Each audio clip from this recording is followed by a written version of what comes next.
Saudi अरब में तारकीन वतन के लिए रिहायशी कवानीन वाज़ेह हैं, ताहम इस हवाले से उर्दू न्यूज़ को चंद सवालात मौसूल हुए हैं। आज हम आपको उनके जवाबात के हवाले से आगाह करेंगे। कोरोना वैक्सीन के हवाले से एक शख्स ने जवाजात से दरियाफ्त किया कि अहलिया मुमलिकत में मुकीम थी, उन्होंने यहाँ रहते हुए कोरोना से बचाव के लिए वैक्सीन की दोनों खुराकें लगवाई थी, अब दोबारा विजिट वीज़े पर बुलाना है, इस सूरत में उन्हें करंतना करना होगा।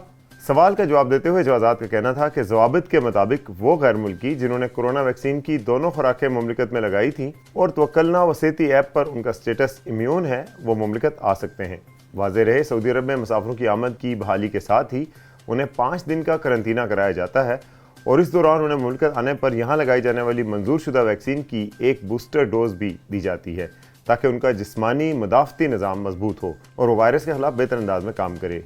मुमलिकत के इकामा व फाइनल एग्जिट कानून के हवाले से एक शख्स ने जवाजात से दरियाफ्त किया कि खरूज उहदा पर हूँ, क्या कफ़ील को कहकर खरूज नहाई लगा सकता हूँ।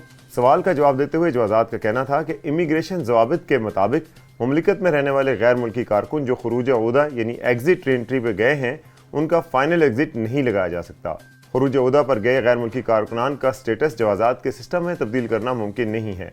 यह अमल उस वक्त तक मुअल्लिक रहता है जब तक कारकुन वापस नहीं आ जाता या वो मुकर्रर मुद्दत यानी खरूज उहदा वीज़ा की मुद्दत ख़त्म होने के बाद मुमलिकत नहीं आता। इस हवाले से मज़ीद तफसीलात और इस तरह की मज़ीद ख़बरों के लिए देखते रहिए urdunews.com।